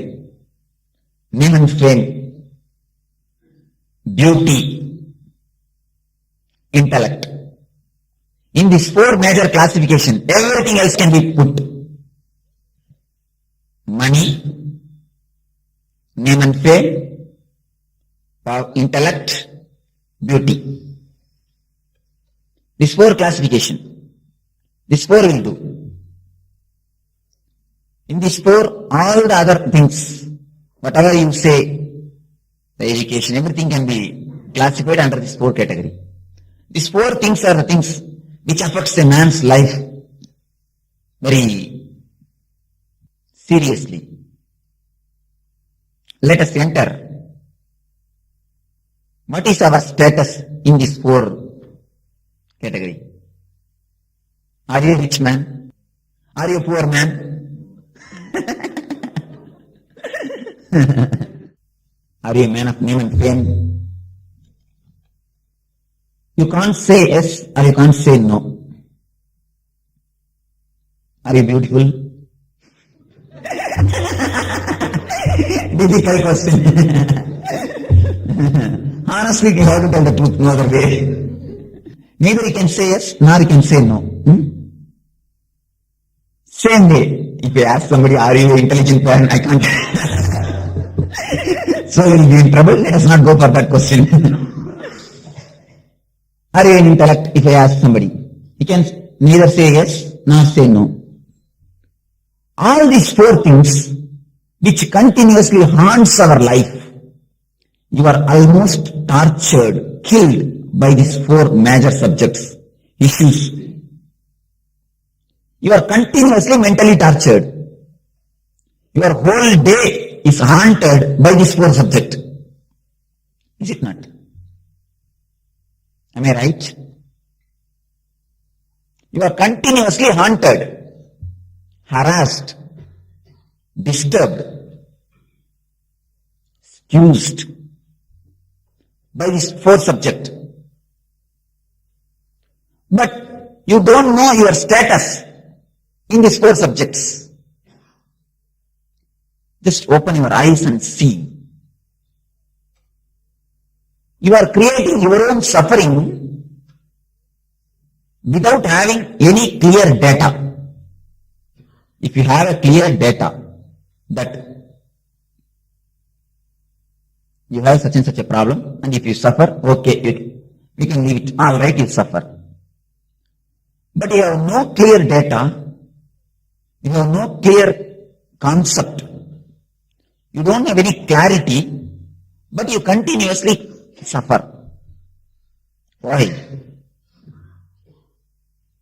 Just now you all told, you can neither say I'm a rich man, nor say I'm a poor man. Because there's a big queue. In front of you, thousands of rich people are standing. Behind you, thousands of poor people are standing. It's this side also infinite, and this side also infinite. Same way beauty. This side also infinite, this side also infinite. Where is the scale for beauty? No scale. And intellect.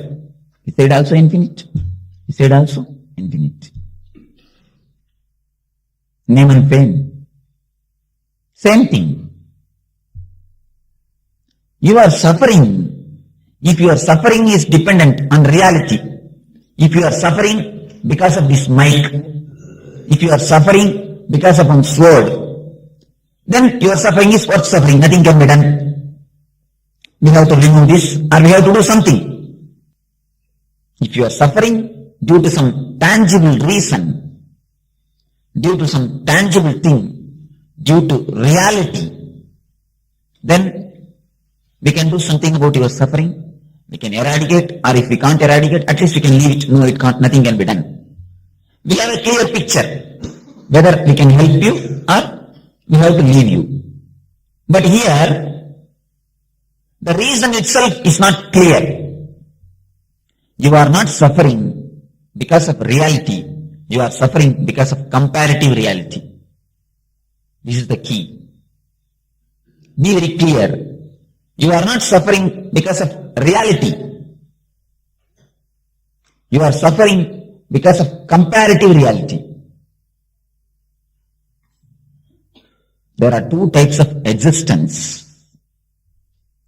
One is positive existence, another one is negative existence. This plant, these flowers, they are existing positively. If you want to remove it, you can remove it. If you want to handle it, you can handle it. If you want to take it and keep it here, you can keep it. But the darkness which is inside the room, that is negatively existing. Can you do something about the darkness? If you want to remove the darkness, can you remove the darkness? Can you handle the darkness? No. Just like a darkness negatively existing, your comparative reality, suffering also, is a negative existence. You can't do anything. If you want to remove the darkness, you have to throw light. Directly you can't do anything with darkness. Just like that. If you want to do something with your Vishuddhi chakra, just throw light. Just understand that you are neither rich man nor poor man. Instead of continuously looking this side, start looking this side. To satisfy yourself. To be direct. I don't say that don't grow. No, grow. Yearn. Do everything. But psychologically be in a freedom. Psychologically don't be tortured. Don't get tortured. If you are continuously tortured, haunted psychologically, your work, your profession will be disturbed. If you are continuously sick psychologically by comparing with others, if a next house person brings AC, your house temperature increases. If he brings AC, your house temperature automatically increases. Why? There's a beautiful song in Tamil. Aduthathu ambujatha paatela.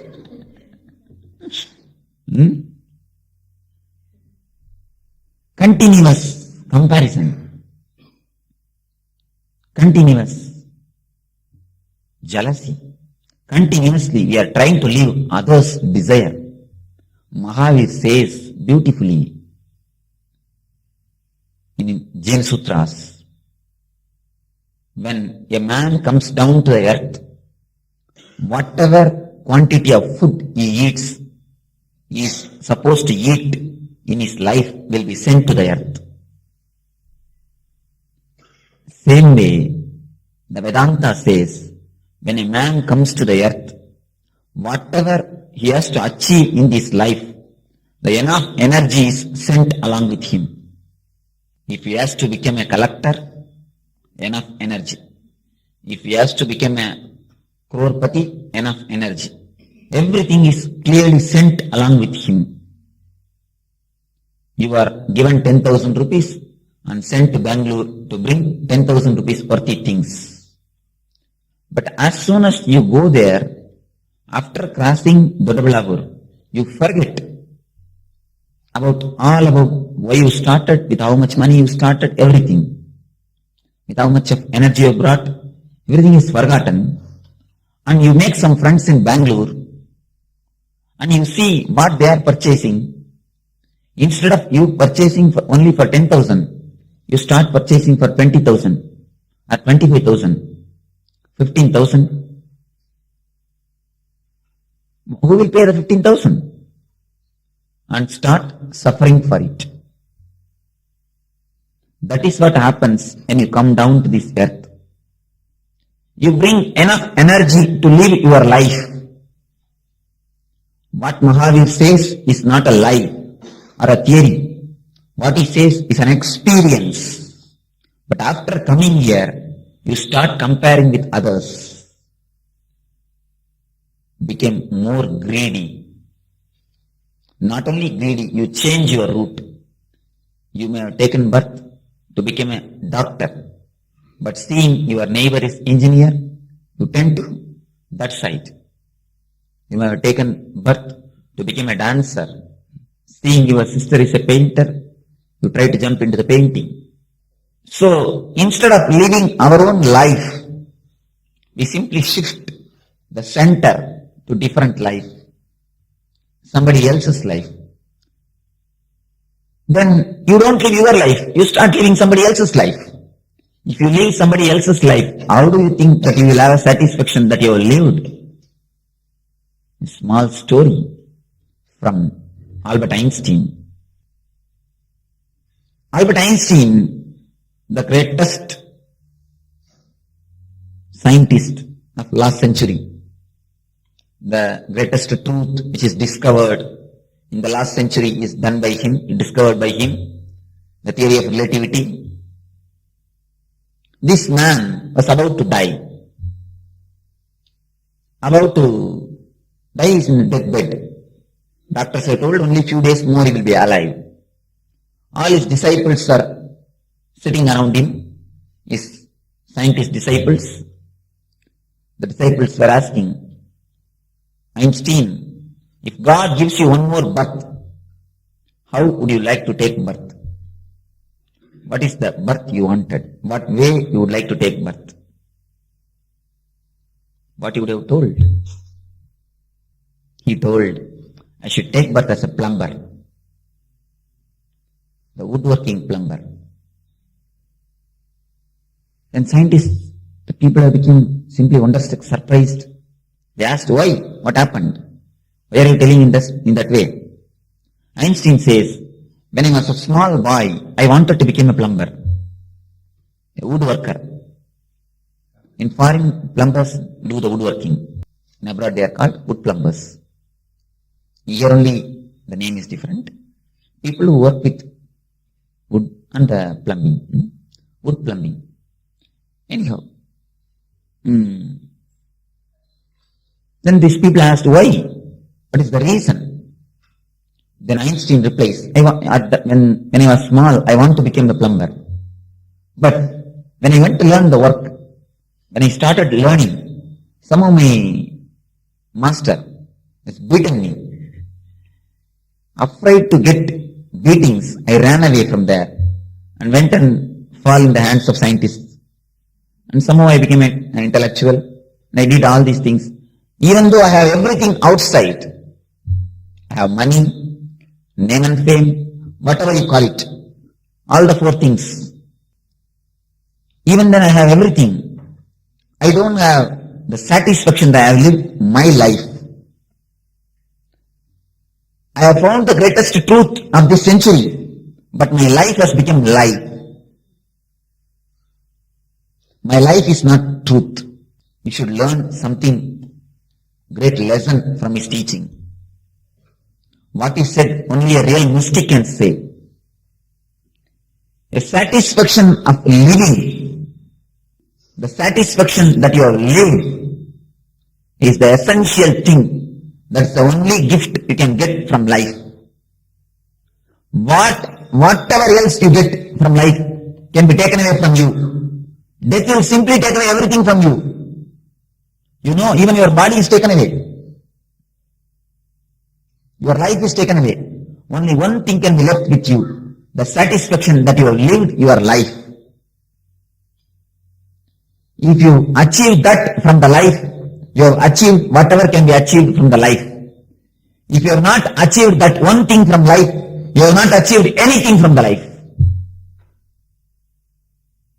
So even if you die in a platform as an orphan, but if you have the satisfaction that you have lived your life, you will have a peaceful, beautiful death.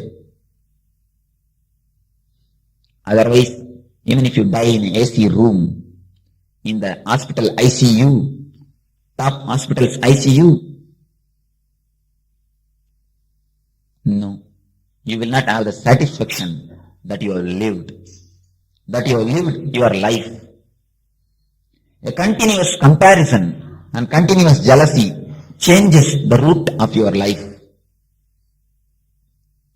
The negative existence, things which don't exist, haunts you in your life because you are unaware, because you are in low energy.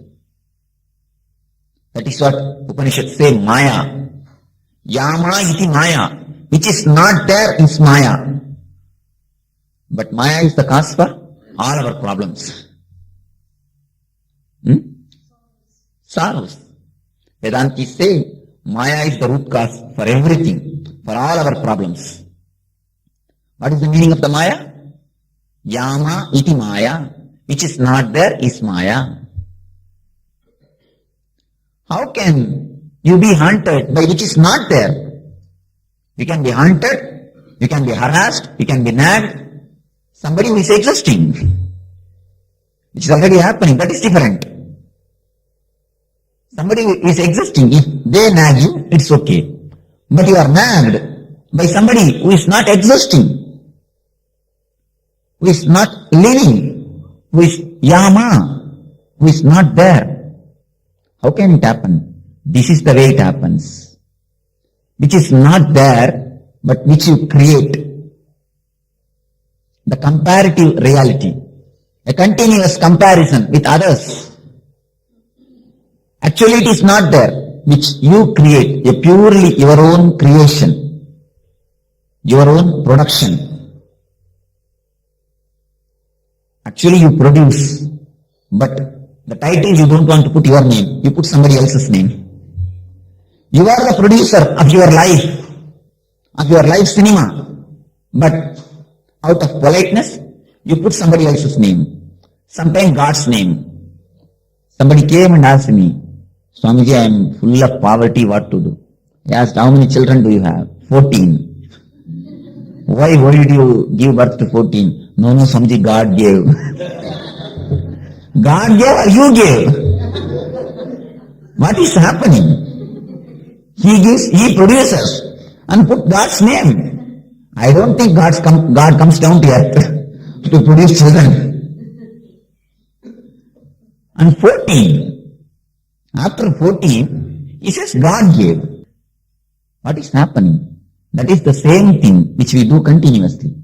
We produce everything and put God's name. But God is not going to suffer. God has not come to me. I told, if God gave, let Him come to me, I will answer to Him. You go. Just trying to escape. You produce, but you put somebody else's name. But that is not the way. That is not going to solve your problems. This chakra is locked by comparison and jealousy. It opens, it gets unlocked by understanding your own uniqueness. Each and everyone is unique. The solution to open this chakra is given in a small story by a Zen Buddhist monk. Once a king came to see a Zen Buddhist master. You can ask, why always kings come to see the masters? Only kings can see masters. Be very clear. If a poor man comes, he may pray to me at the most for some welfare, some money, some of his problems. Only if a man who is already satisfied in the outer world, if he comes, he will ask for a real wealth from me. You go to Albert Einstein and ask, what is the 1 plus 1? You are wasting your time and his time. Surely he is not a Sardaji, so don't bother. You are asking your time and his time. You are wasting. The 1 plus 1 you could have asked any primary school teacher. Just like that. If you come to me and ask for some wealth, for some mundane affairs, of course I am going to answer. I am going to tell, I am going to give, or I am going to do. That is different. But a man who is satisfied completely with the outer world, if he comes, a man who knows everything about the basics, if he comes, he can directly argue about theory of relativity. What is meant by E equal to mc square? What is meant by energy and matter? He can discuss all these higher things with Einstein. The same way, if a king, the man who is satisfied with the outer plane, if he comes, he can have directly what I want to give. He can have directly what a life can give really. So the king went to Zen master and asked, Master, what is Buddha? He is asking, what is Buddha's state? What is meant by Buddha's state? Enlightenment. Master beautifully answers, the cypress in the courtyard is Buddha. Cypress means the plant which thani bush. The thani bush is called cypress. The thani bush which is in my courtyard is Buddha. King naturally is not able to understand. He asks, Master, please give some more explanation. And Master says, do you see just next to the thani bush, a rose bush is also existing. Both are living nearby, continuously for many years. But not even once thani bush tried to become a rose bush, and rose bush tried to become a thani bush. If it happens in you, you are enlightened.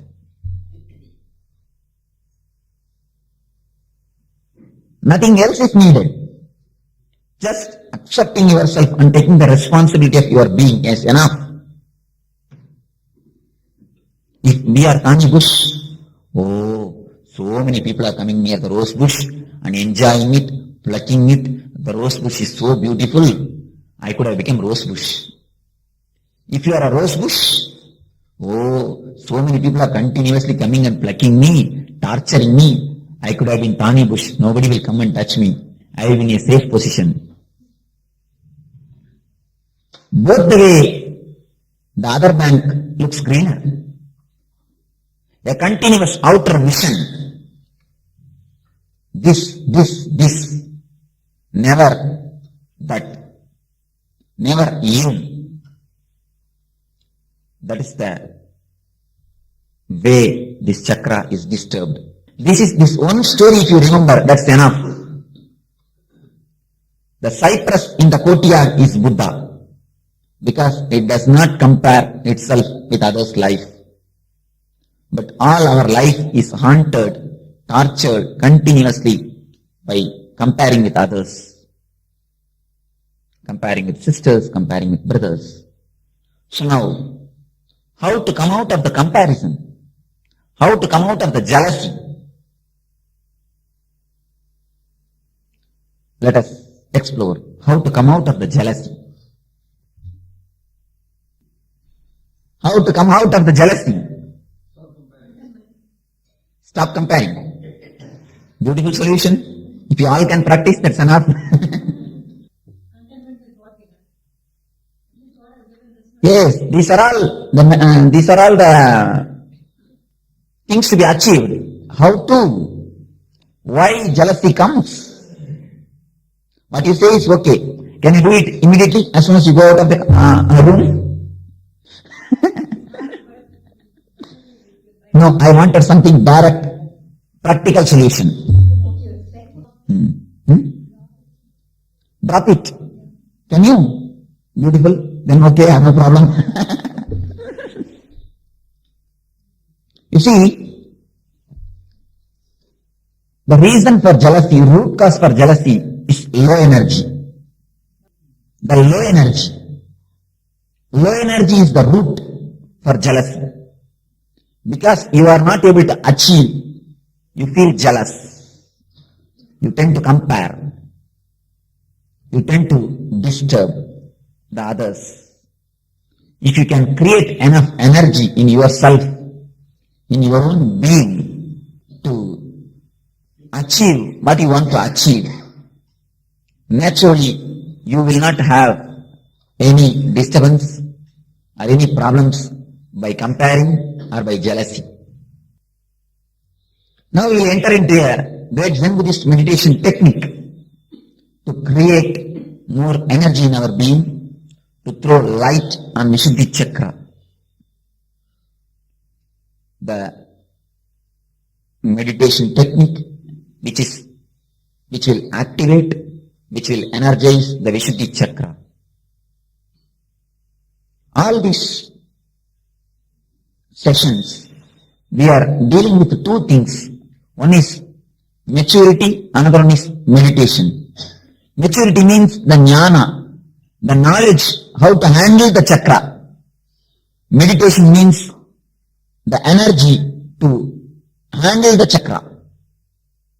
Not only the intelligence, the energy is also needed. Not only you should know how to operate the gear, you should have enough energy in your hand to operate the gears. Then only you can fly. So, for all the chakras, we have dealt how to operate it, how to use it, and we have had meditation technique to have enough energy to operate the chakra. Now, we will enter into the meditation technique. This technique is the gift of Tibetan Buddhism, the Zen Buddhism, the Tibetan Zen Buddhist technique. I'll explain the technique. Some of you may be knowing the technique. We will go for practicing after explaining. A deep conscious vibrations, humming should be created in your being. Just sit in a relaxed way. How to sit to balance your being? The Buddhists have taught beautifully. Just squat and put your right leg on the left leg, and as soon as you sit, see that your spinal cord is in a straight line. How to make it in a straight line? You can just close the eye and bend your whole body in front. And if you feel the weight of the body, you will be able to very clearly feel the weight of the body. Slowly push your body backside. Slowly, very slowly, with full awareness. At one point, at certain point, you will feel that your body is weightless. The center of gravity falls in line. The center of gravity of your body, when it is in a straight line, you feel your body weight is less. You feel you are weightless. Just the same way, push your body backside a little bit. Again bring it slowly with awareness. On particular point, the same point, you again feel that you are weightless. Your center of gravity falls in line. The right and the left. Same way. If you do it, just bend your body with full awareness. Try to trace the weightless point, the less weighted point. You will be able to trace at one point your whole body is weightless. Your center of gravity falls in one line. That is the point where you need to sit. That is your asana. This is the beautiful technique found by Buddhists to sit for a long time. Buddhist monks sit for 10 hours per day. 10 hours they sit for meditation. I don't think 10 minutes any of us can sit in one posture. But with this technique, today itself we can sit even for 2-3 hours. The technique is such effective. If you practice, you can sit surely for 10 hours. But today itself, the technique, if you rightly caught the point, verily you can sit even for 2 hours. Because when your center of gravity falls in straight line, you don't feel the weight of the body. Even when you watch TV, when you are in the office, if you sit in this way, you will see your consciousness is not much disturbed. You will be able to do your activities with more energy, with more freedom. Not if you have a knee pain, half of the energy will be locked in the pain. If you have a dental pain, if you have a tooth pain, you will be doing dental meditation instead of transcendental meditation. So, what will you be doing? You will not be able to do whatever you want to do. So this posture will relieve you from the body. First, you will sit and then close the eyes. When I say close the eyes, completely close the eyes. I am not telling shut your eyebrows. What we are doing in the name of closing the eyes, when we open the eyes, we see all the images. We see all the pictures. When we close the eyes, we see the same negatives inside, the images flowing. Stop seeing everything. Just close the eyes. Feel that both of your eyeballs have become like a stone. Feel that they have become a stone. When you feel that they have become a stone, the movements of eyeballs stops. Then simply you enter into the plane of no thought. Thoughts and eyeball movements are very closely related. When you stop one, the other will stop. If you stop the eyeball movement, the thought will stop. If you stop the thoughts, the eyeball movements will stop. Then once when we stop the eyeballs movement, then we'll start creating a humming, a vibration. Imagine your body as a hollow tube or a hollow vessel and create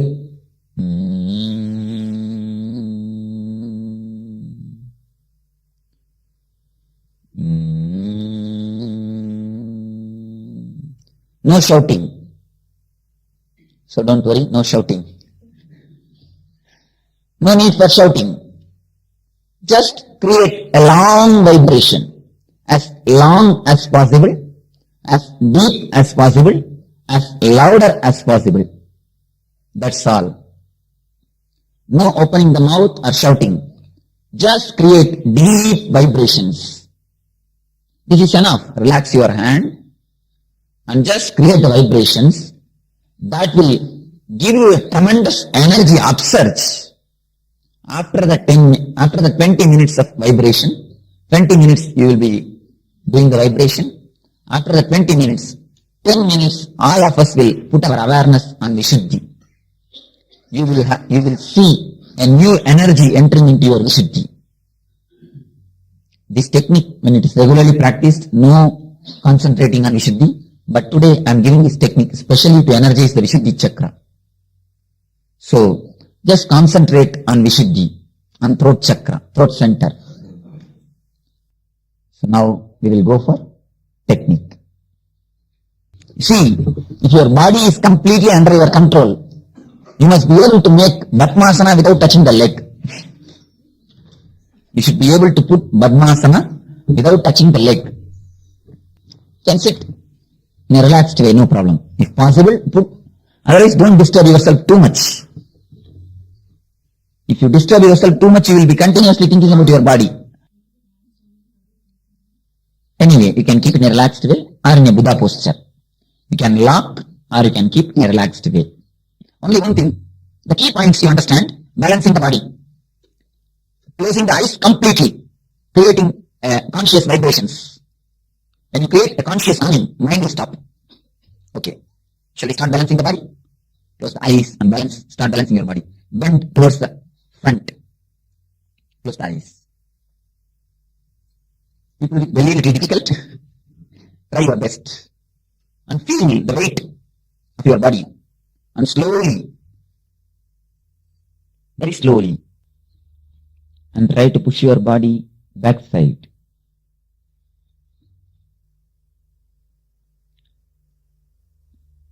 And slowly, just slowly, with full awareness, slowly raise the body with full awareness.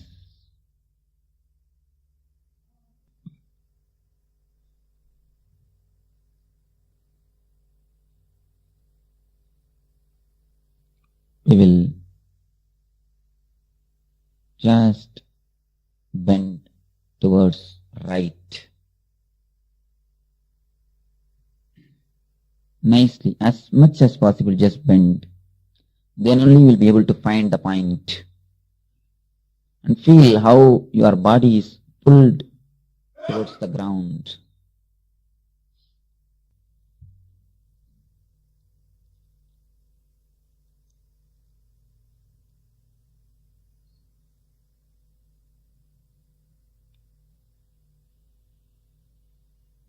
Slowly come back to the center with awareness. Then only you will be able to find the center point. The point in which you feel light, weightless. The point in which your center of gravity falls in straight line.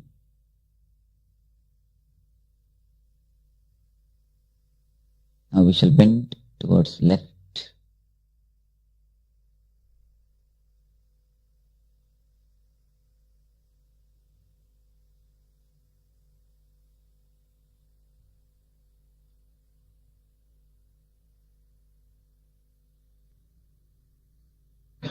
Slowly center your body.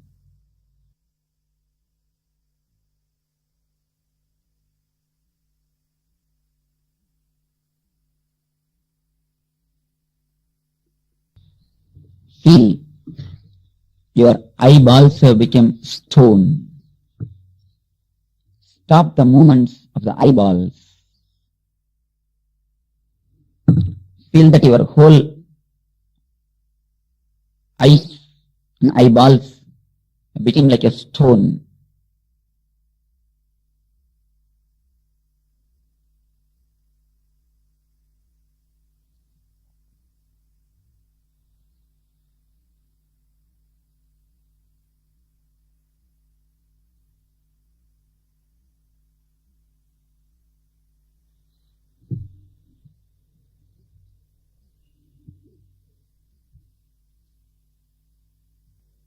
Feel completely your eyeballs have become stone.